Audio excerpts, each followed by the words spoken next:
여러분 느헤미야인데요.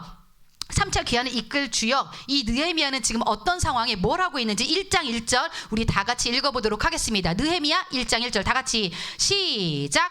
하가랴의 아들 느헤미야의 말이라. 아닥사스다 왕 제20년 기슬르월에 내가 수상궁에 있는데 짜잔 이 인물은 포로였음에도 불구하고 지금 어디에 있대요? 수상궁이래요. 여러분 수상궁 동그라미 페르시아의 수도가 수사였습니다. 그 수사 그 페르시아의 여러분 그 핵심부에 있었던 수도 바로 어디다? 수상궁에 지금 이 인물이 있는데 범상치가 않아요. 여기서 뭘 하고 있었다고요? 지금 뭔가 일을 하고 있었다라는 겁니다. 왕궁에서 일을 하고 있네? 범상치 않다라는 것을 우리가 여기서 좀 짐작을 할 수 있겠죠? 여기서 언제래요? 어느 왕? 페르시아 아닥사스다 왕 제20년 기슬르월. 기슬르월 밑줄 짝. 이 월을 좀 기억해 두십시오. 이따가 관련된 게 나오거든요.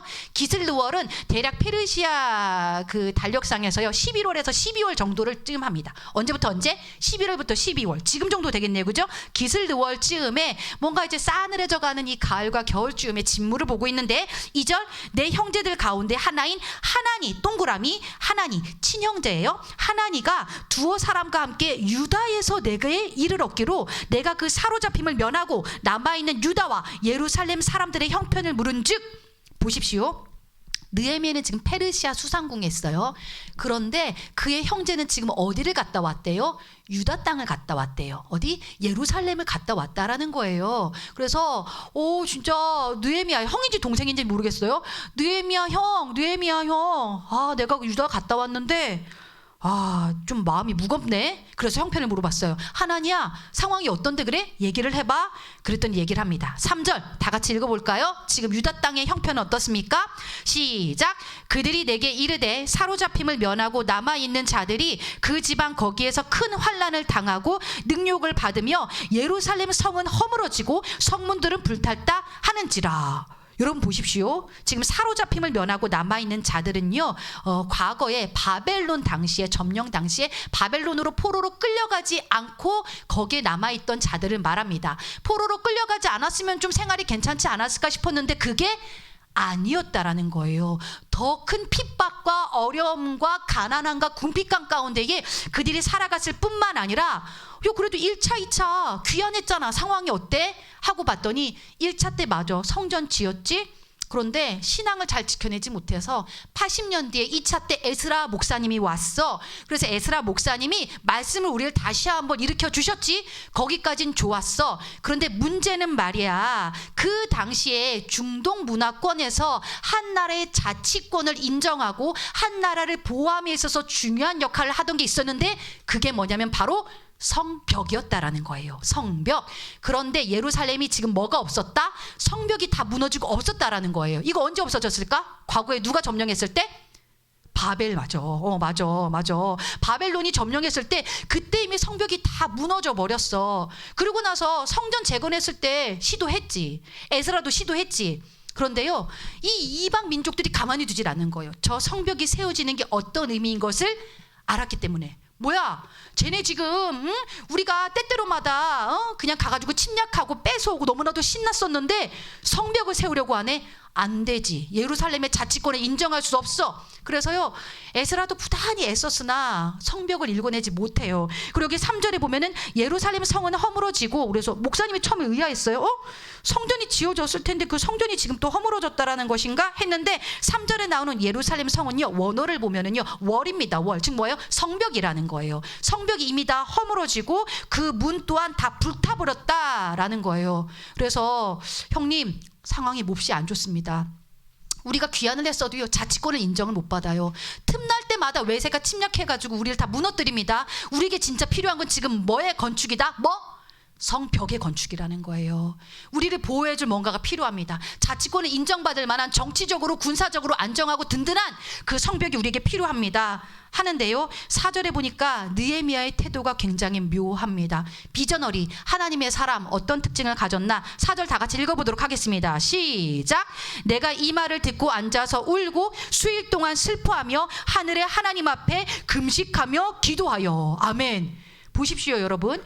지금 페르시아 땅에 지금 느헤미야는 살고 있어요. 거의 100년 이상 있었다라는 것을 봤을 때 추정해 볼 수 있는 건 느헤미야는 단 한 번도 예루살렘 성을 가본 적이 없다라는 것입니다. 어디 출신이에요? 네이티브 그냥 페르시아예요. 이 사람은요. 페르시아 본 토베기가 예루살렘 성이 지금 무너지고 성벽이 건축되지 못하고 그들이 아파한다라는 한 번도 가보지 못한 그 고향 땅을 향해서 뭐래요? 울면서 가슴 아파하면서 지금 하나님 앞에 기도하고 있다라는 거. 심지어 뭐까지 하면서?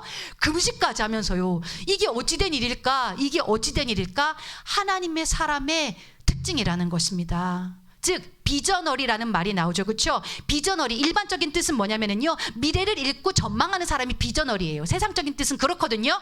하지만 하나님의 뜻, 하나님의 비전어리는 뭐냐면요. 비전, 본다라는 거죠. 뭘 볼까요? 하나님의 말씀을 보는 사람이고요. 하나님의 뜻을 보는 사람이 뭐다? 하나님의 비전어리라는 거예요. 지금 예레미야는 느헤미야는 지금 뭘 보고 있어요? 하나님의 그 말씀을 보고 뜻을 보는 가운데에 그 땅을 향하신 하나님의 그 마음이 느껴지는 거예요. 하나님하고 똑같은 것을 보다 보니까 뭐가 느껴져? 하나님의 그 마음이 느껴져. 이게 비전어리의 특징이에요. 내 욕심대로, 내 어떤 계획대로 내가 보고 싶은 거 보는 게 아니라 하나님의 비전어리는요, 하나님의 시선을 가지고 하나님이 보는 것을 봐요. 그래서 이 사람들은 좀 특이하죠. 다 막 나만 잘 먹고 살고 잘 살고 싶고 막 워라밸 추구하고 삶의 여유를 추구할 때 이 사람들은요, 말도 지지리도 안 드는 청소년부에 와가지고 봉사하고 헌신하고 계세요. 옆에 보세요. 하나님의 비전어리들이 앉아 계세요. 누구세요, 여러분 지금? 여러분의 선생님들이세요 지금. 지금 원상이가 지금 우리 부장님 인정한 건가요? 지금 끄덕끄덕했는데요, 지금요. 맞아요, 여러분. 하나님의 비전어리 왜일까요? 우리 선생님들 특징이 있어요. 길 가다 보면은요, 저 봐라, 저 교복 봐라. 꼭 우리 애들 닮았네. 그죠? 애들만 보여요. 이상하게. 청소년들이 그렇게 보여. 저 머리 스타일? 저 머리 돈이랑 헤어스타일 똑같네. 목사님도 가끔 그래요. 뭐야, 저 지주환 아니야? 딱 보면 닮은 애예요. 이분의 생각이 다 뭐예요? 그렇게 보여요. 왜일까요? 하나님의 시선, 하나님의 비전을 가진 하나님의 비전어리기 때문에 우리는 그 하나님의 마음이 느껴져요. 느헤미야가 그런 사람이었어요. 한 번도 그 땅을 본 적 없고 그 땅에 대해서 뭔가 내가 경험적으로 안 건 없었지만 그는 무엇을 느끼고 있었다? 하나님의 마음, 하나님의 그 시선, 하나님의 그 고통이 느껴져서 눈물이 나요. 정말로 그것 때문에 참을 수가 없어요. 그래서 금식하면서 기도하는데요, 여기서 특징이 있어요. 자, 느헤미야가 지금 어디서 일을 하고 있었다 그랬죠? 수상궁이에요. 이 사람의 직업은 뭐였을까요, 여러분? 유추해 볼 수 있나요? 아까 우리 1장 11절에 이 사람의 직업이 살짝 등장을 했는데 혹시 기억하고 있습니까? 자, 이 사람의 직업은 무엇일까요? 또 있나? 목사님 선물 또 있나? 자, 이 사람의 직업은 무엇일까요?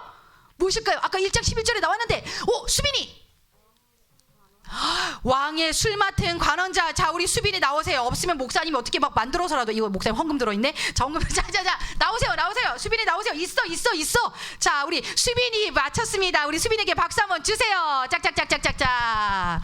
맞습니다. 왕의 술 맡은 관원장인데요, 여러분, 뭐 술 맡아라는 거 조금 그런 거 아니야? 뭐 이렇게 그게 뭐지? 했는데 여러분, 당시에 술을 맡았다라는 것은요, 왕의 술을 관장했다라는 것은 굉장한 정치적으로, 인품적으로, 실력적으로 월등하다라는 걸 나타내는 것입니다. 그럼 보십시오. 당시에 그 고대 근동의 문화 자체가 왕을 독살하는 문화가 굉장히 있었어요. 그러다 보니까 왕은 매일매일 술을 마셔야 될 때마다 뭘 했을까요?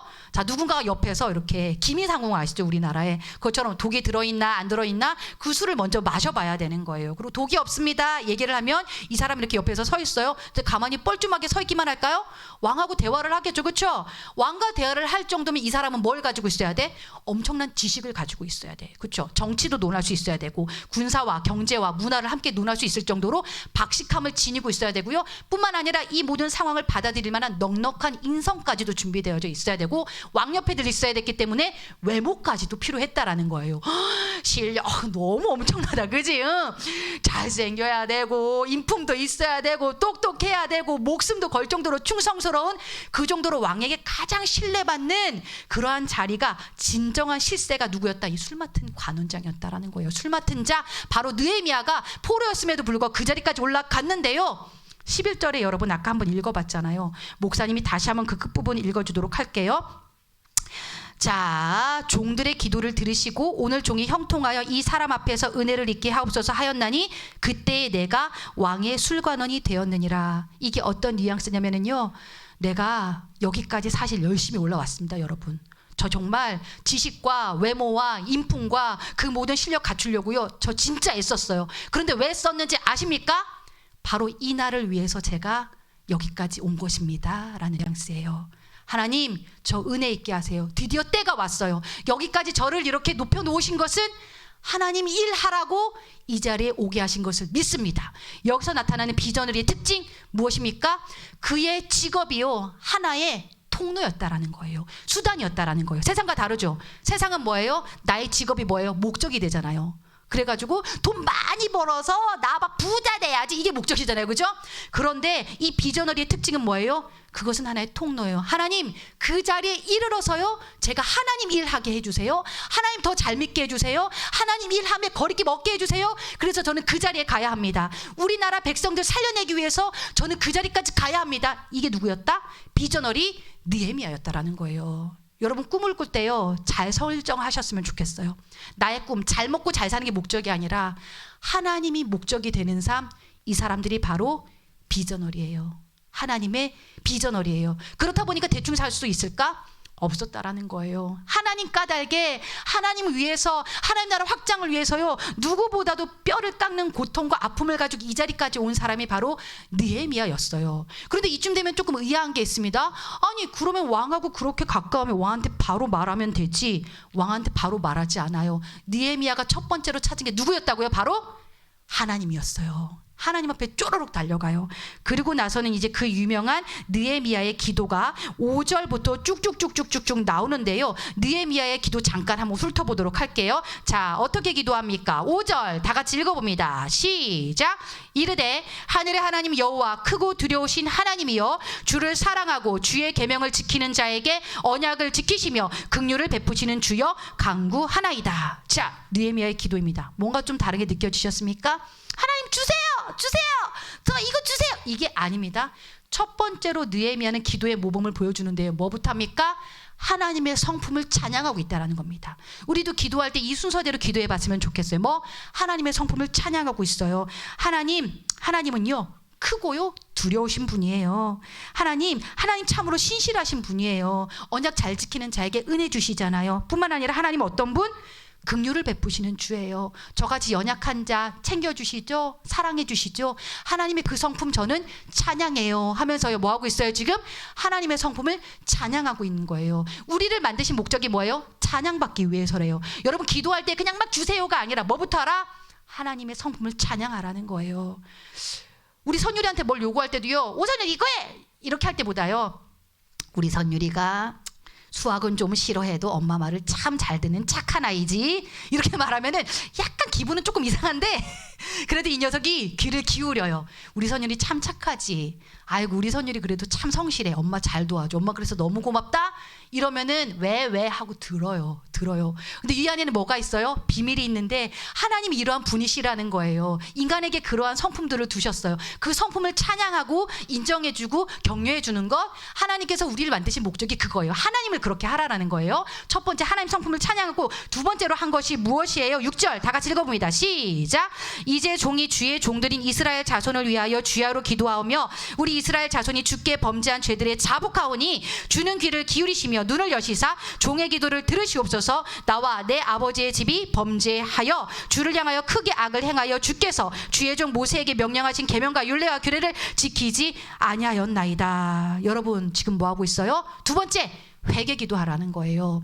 세상은 뭐하고 있습니까? 어떻게든 다 남 탓이야. 지금도 막 그 이태원 그 사건에 대해서 다 지금 막 누구 탓하려고 지금 막 혈안이 되어져 있어. 그죠? 그런데 하나님의 사람은 뭐예요?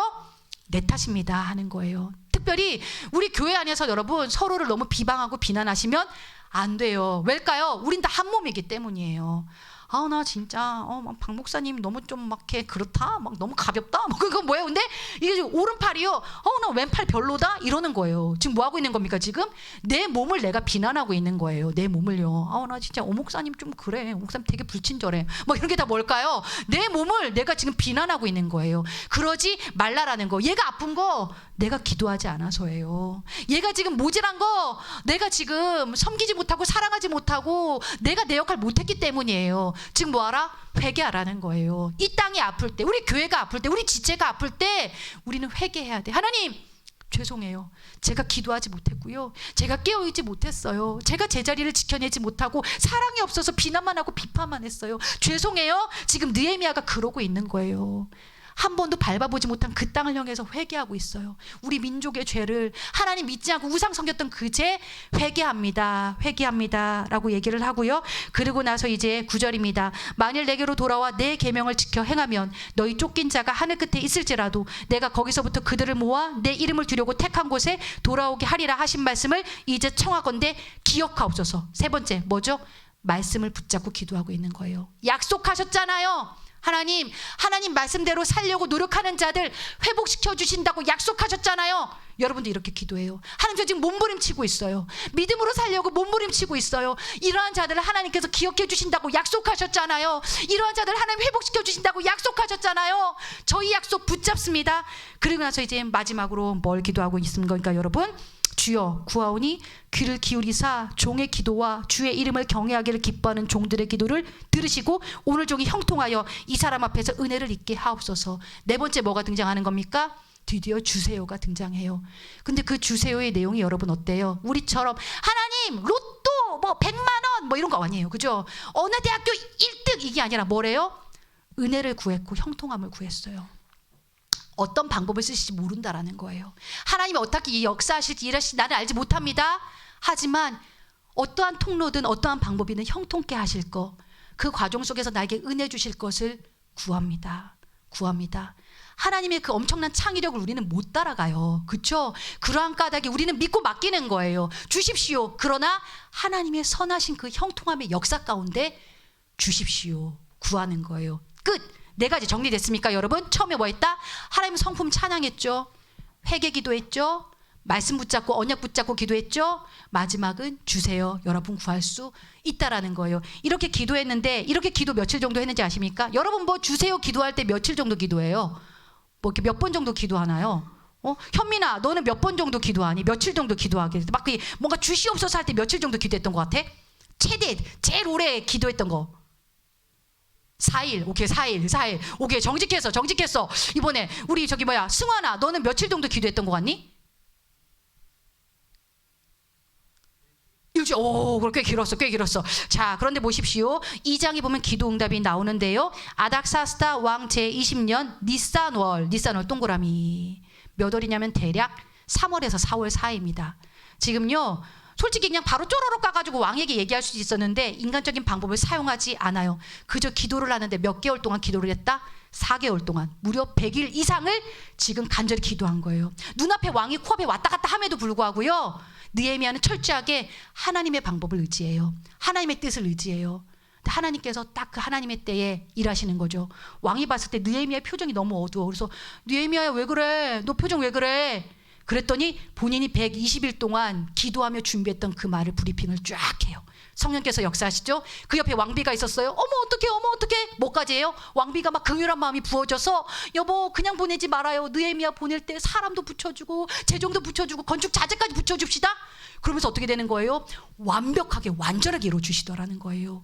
이것이 하나님의 역사 비전어리를 통해 일하시는 하나님의 방법이에요. 여러분, 느헤미야라는 이름의 뜻은요, 하나님이 나의 위로자 되신다라는 뜻입니다. 그런데요, 하나님께서는 어떻게 하셨는지 아십니까? 이 느헤미야를 그 시대를 위로하는 사람으로 사용해 주셨어요.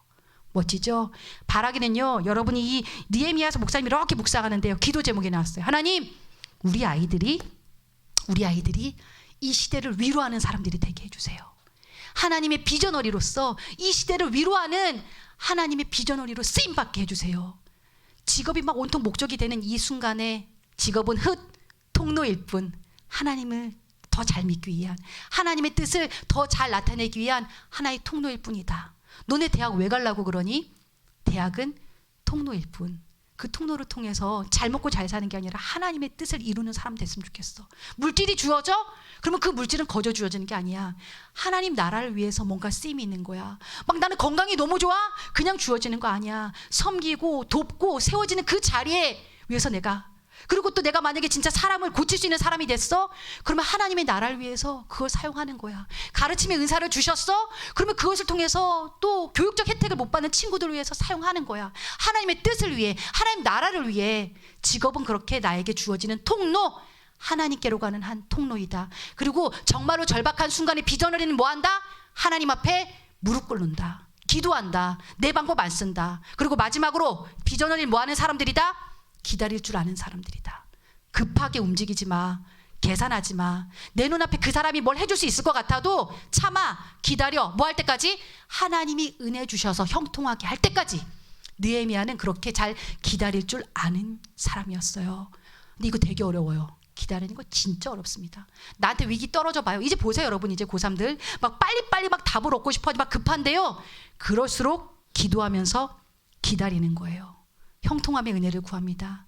은혜 주심을 구합니다. 그리고 이 모든 과정 통해 결국에는 하나님 나를 통해서 영광 받아주세요.